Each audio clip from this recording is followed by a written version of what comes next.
दक्षिण भारतीय राज्य कर्नाटक के चिकमंगलूर जिले में भगवान गणेश का लगभग 1000 वर्ष पुराना एक ऐसा मंदिर है जो कोप्पा शहर के श्री कमंडल गणपति मंदिर के नाम से प्रसिद्ध है।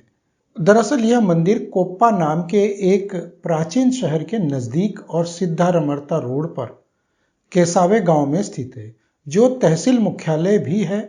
इसलिए इसे कोप्पा श्री कमंडल गणपति मंदिर के नाम से पहचाना जाता है। अब अगर कोप्पा शहर की बात करें तो सह्याद्री पर्वत श्रृंखलाओं में बसा कोप्पा शहर और यहाँ विराजित श्री कमंडल गणपति जी का यह मंदिर समुद्र तल से लगभग 2500 फीट की ऊंचाई पर स्थित है। अपनी स्वच्छ जलवायु और प्राकृतिक सौंदर्य के कारण कर्नाटक सहित आसपास के कई राज्यों और खासकर दक्षिण भारत के लोगों के लिए कोप्पा एक प्रकार से कश्मीर के समान महत्व रखता है, क्योंकि गर्मी के दिनों में भी यहाँ का तापमान सुहावना रहता है। नमस्कार, मैं अजय चौहान, लाइव नॉलेज में आप सभी का स्वागत है। अगर आप मेरे इस चैनल पर नए आए हैं तो कृपया इस चैनल को सब्सक्राइब करने के बाद पास ही में बने बेल आइकन को भी दबाना न भूलें, क्योंकि मैं देश, धर्म, अध्यात्म, इतिहास और धार्मिक यात्राओं के अलग अलग विषयों पर इसी प्रकार की जानकारियां लाता रहता हूं। तो चिकमंगलूर जिला और खासकर इसका कोप्पा शहर सह्याद्री पर्वत श्रृंखलाओं में पर्यटन के लिहाज से एक प्रसिद्ध हिल स्टेशन है। कोप्पा के प्राकृतिक सौंदर्य के बारे में दक्षिण भारत के प्रकृति प्रेमियों का मानना है कि यहाँ के प्राकृतिक दृश्य दक्षिण भारत में सबसे अधिक मनमोहक है। अब अगर मंदिर के बारे में बात करें तो वैसे तो कोप्पा में जो भी कई प्रसिद्ध और ऐतिहासिक मंदिर हैं जिनका अपना अलग ही महत्व और मान्यताएं हैं, लेकिन सह्याद्री पर्वत श्रृंखलाओं में बसे होने के कारण कोप्पा शहर और यहाँ विराजित श्री कमंडल गणपति जी का यह मंदिर इस शहर से मात्र 5 किलोमीटर की दूरी पर है। कोप्पा के श्री कमंडल गणपति मंदिर का इतिहास बताता है कि हजारों वर्ष पहले भी इसका यही नाम, यही प्रसिद्धि और यही सम्मान हुआ करता था जो आज है। इसमें विराजित भगवान गणपति की प्रतिमा देश और दुनिया के अन्य सभी मंदिरों में विराजित गणपति की प्रतिमाओं से कुछ अलग ही नजर आती है, क्योंकि आमतौर पर भगवान गणेश की प्रतिमा पैरों को फैलाकर बैठी हुई या खड़े होने की स्थिति में देखी जाती है, जबकि यहाँ विराजित गणेश जी की यह प्रतिमा पालथी मारकर बैठने की स्थिति में है, जो कि शायद किसी भी दूसरे मंदिर में नहीं देखी जाती।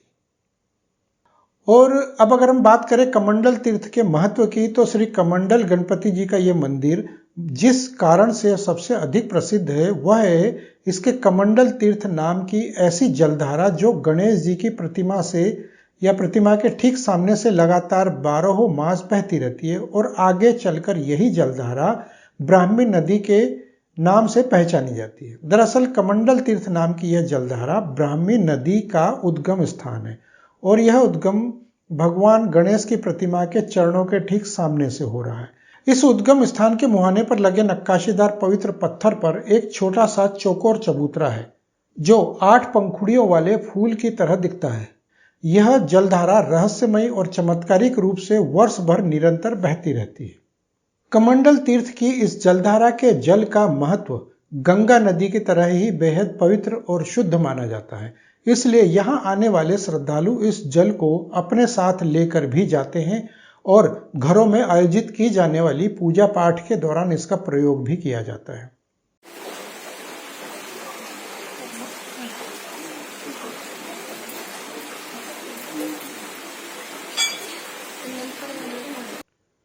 इस कमंडल तीर्थ रूपी उद्गम स्थान को आज से करीब 1000 वर्ष पहले व्यवस्थित ढंग से एक पत्थर को एक गोलाकार आकृति में तराश कर उसके बीच से संकरे आकार वाले मुंह से बाहर निकाला गया था, जो आज भी आश्चर्यचकित करता है। और क्योंकि आज भी यह जलधारा उसी प्रकार से उस पत्थर के मुंह से निकलकर लगातार बहती आ रही है, इसी कारण से कमंडल तीर्थ आज भी प्राचीन इंजीनियरिंग का करिश्मा माना जाता है।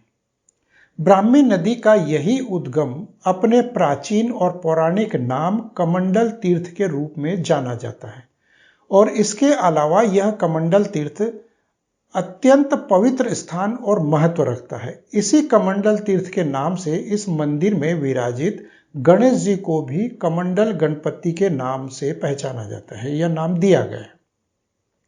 ब्राह्मी नदी की यही उद्गम जलधारा मंदिर में विराजित भगवान गणेश जी की मुख्य प्रतिमा के ठीक सामने से पृथ्वी से बाहर की ओर निकलकर पत्थर की एक व्यवस्थित नाली से होते हुए मंदिर के ठीक सामने बनाए गए एक कुंड में जमा हो जाता है और उसी कुंड से निकलकर ब्राह्मी नदी का रूप लेते हुए आगे को बढ़ जाता है। मंदिर के सामने बने हुए इस कुंड के जल में कई श्रद्धालुओं को स्नान करते हुए भी देखा जा सकता है। मान्यता है कि जो कोई भी श्रद्धालु इसमें डुबकी लगाता है उसके शनि दोष दूर हो जाते हैं और वह सभी दुखों से मुक्त हो जाता है। अब अगर हम बात करें गणेश जी की प्रतिमा के बारे में, तो कोप्पा के इस कमंडल गणपति जी की यह प्रतिमा सुखासन में यानी कि पालथी मारकर बैठी हुई मुद्रा में है। उनका एक हाथ अभय हस्त मुद्रा में अर्थात आशीर्वाद की मुद्रा में दिखाया गया है और उनके दूसरे हाथ में मोदक दिखाया गया है।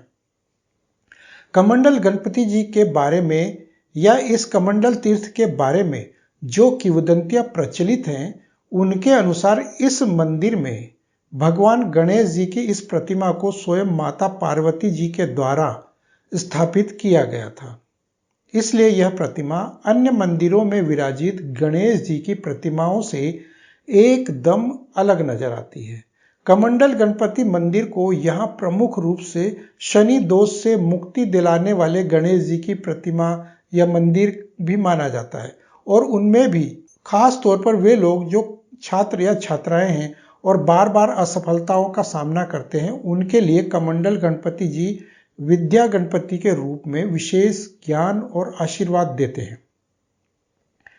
इसके अलावा मंदिर के बारे में भी मान्यता है कि जो भी भक्त इस मंदिर में कमंडल गणपति जी की सेवा और ध्यान साधना करता है, भगवान गणेश उसकी सभी मनोकामनाएं एक ही बार में पूरी कर देते हैं। और अब अगर हम ब्राह्मी नदी की उत्पत्ति के बारे में बात करें, तो कमंडल तीर्थ रूपी ब्राह्मी नदी की यह उद्गम स्थली और इसकी जलधारा मात्र एक जलधारा नहीं बल्कि स्वयं ब्रह्मा जी के कमंडल से निकली एक पवित्र नदी है।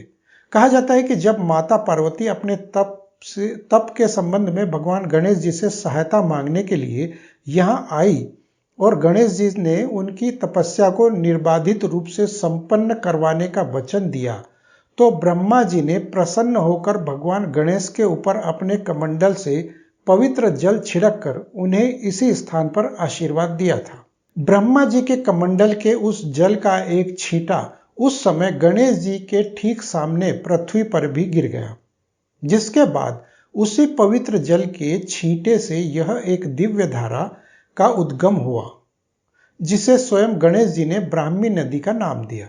और क्योंकि यह जलधारा ब्रह्मा जी के कमंडल के जल के एक छींटे से प्रकट हुई थी, इसलिए इसका आकार कमंडल के मुंह जैसा ही दिखता है।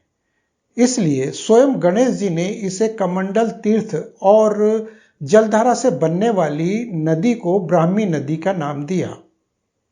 अब गणेश जी की विशेष पूजा अर्चना के बारे में अगर यहाँ बात करें, तो स्थानीय मान्यताओं और किंवदंतियों के अनुसार माता पार्वती ने एलू अमावस्या पर पुत्र गणेश की पूजा की थी, जो कि मार्गशीर्ष महीने में यानी कि नवंबर दिसंबर के महीने में आने वाली ये त्योहार मनाया जाता है।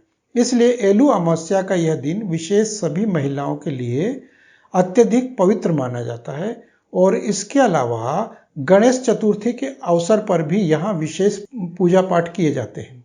श्री कमंडल गणपति जी का यह मंदिर घनी आबादी वाले शहर और कस्बे से दूर एक पहाड़ी जंगल के क्षेत्र में मौजूद है। मंदिर के आसपास की प्राकृतिक सुंदरता के साथ साथ यहाँ एक बहुत ही शांत वातावरण वाला स्थान है, इसलिए आप यहाँ एक प्रकार की सकारात्मक ऊर्जा का अनुभव ले सकते हैं या स्पष्ट रूप से अनुभव कर सकते हैं।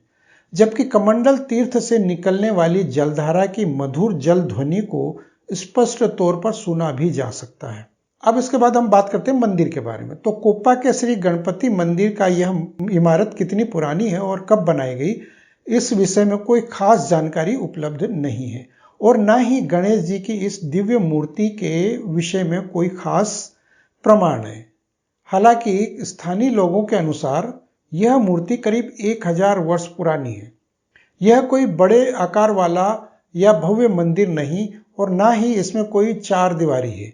दक्षिण भारतीय शैली में बना यह एक छोटा और पहाड़ी की ढलान पर बना साधारण लेकिन कलात्मक तरीके से बनाया गया और नक्काशीदार और बहुत ही आकर्षक नजर आता है मंदिर। और अगर अब यहाँ की स्थानीय भाषा की बात करें तो यहाँ की स्थानीय भाषा में प्रमुख रूप से कन्नड़ है, लेकिन कोंकणी, मराठी, तेलुगु और गुजराती का भी थोड़ा बहुत प्रभाव देखने को मिल जाता है।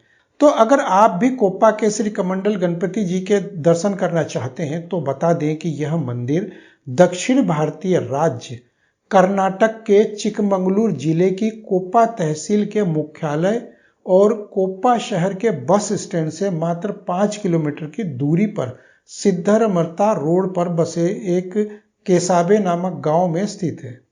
यहाँ का निकटतम हवाई अड्डा मैंगलोर अंतर्राष्ट्रीय हवाई अड्डा है, जो यहाँ से करीब 136 किलोमीटर दूर बताया जाता है। और इसके अलावा यहाँ का सबसे नजदीकी रेलवे स्टेशन कोप्पा से करीब 65 किलोमीटर की दूरी पर भद्रावती शहर में है। और मंदिर तक जाने के लिए कोप्पा शहर से कार, बाइक या शेयरिंग में चलने वाले स्थानीय लोकल वाहनों से आप आना जाना कर सकते हैं। तो यहाँ इस मंदिर के अलावा भी आसपास में अन्य कई प्रसिद्ध धार्मिक और पर्यटन स्थल हैं जहां जाया जा सकता है। अब चिकमंगलूर का मौसम क्या है उसके बारे में अगर बात करें तो यहाँ घूमने जाने के लिए सबसे अच्छा समय सितंबर से मार्च के बीच का, यानी कि सर्दियों का मौसम सबसे अच्छा बताया जाता है। तो अगर ये जानकारी आप लोगों को अच्छी लगी हो तो कृपया कमेंट बॉक्स में अपने विचार हमें जरूर बताएं और जाने से पहले वीडियो को लाइक और शेयर भी करते जाएं। और अगर आप इस चैनल पर नए आए तो कृपया इस चैनल को सब्सक्राइब करने के बाद पास ही में बने बेल आइकन को भी दबाना ना भूलें। तब तक के लिए धन्यवाद। जय हिंद, वंदे मातरम।